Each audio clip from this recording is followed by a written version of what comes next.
Sa bawat baryo, may isang lugar na iniiwasan ng lahat.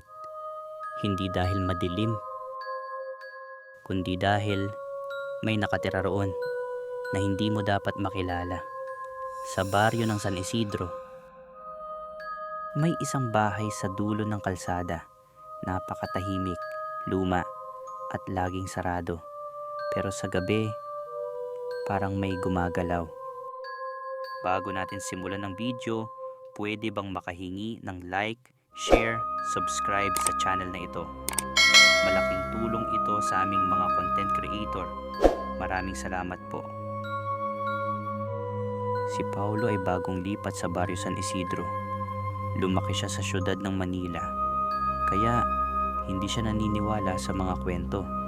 Aswang, multo, para sa kanya, ito katangisip lang.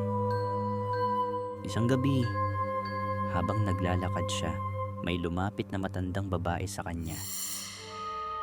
Anak, saan ka pupunta? Huwag kang pupunta sa dulo ng baryo. Bakit po, Lola? Ano meron doon sa dulo ng baryo? Dahil may nakatira doon na hindi tao.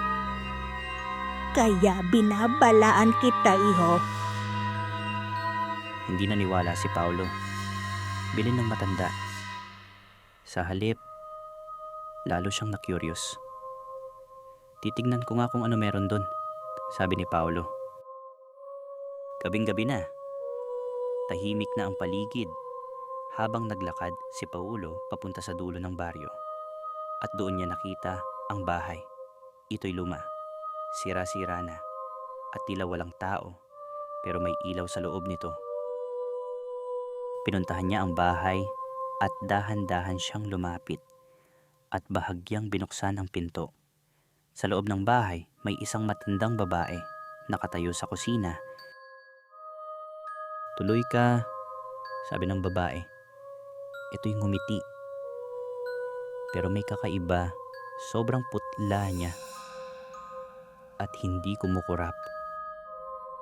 Habang nakatalikod ang babae, may nakita si Paulo sa ibabaw ng lamesa. Isang mangkok, may laman at dugo. Biglang lumingon ang babae at unti-unting nagbago ang mukha niya. Humaba ang mga ngipin, kumintab ang mga mata at lumabas ang mahabang dila.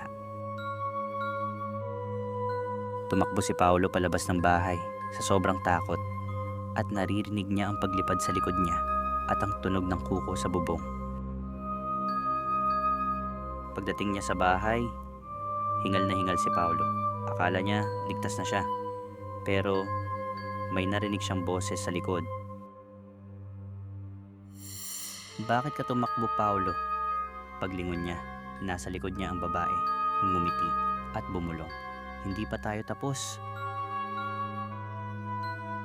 Kinabukasan, nawala na si Paulo. Pero may mga nagsasabing tuwing gabi, may isang bagong anino sa bubong ng bahay sa dulo ng baryo. At kung minsan, dalawa na silang gumagala. Kung nagustuhan mo ang kwentong ito, huwag kalimutang mag-subscribe sa Takip Silim Stories. I-click ang notification bell at mag-like and share. Dahil sa bawat Takip Silim, may kwentong naghihintay na maririnig mo. Hanggang sa muli.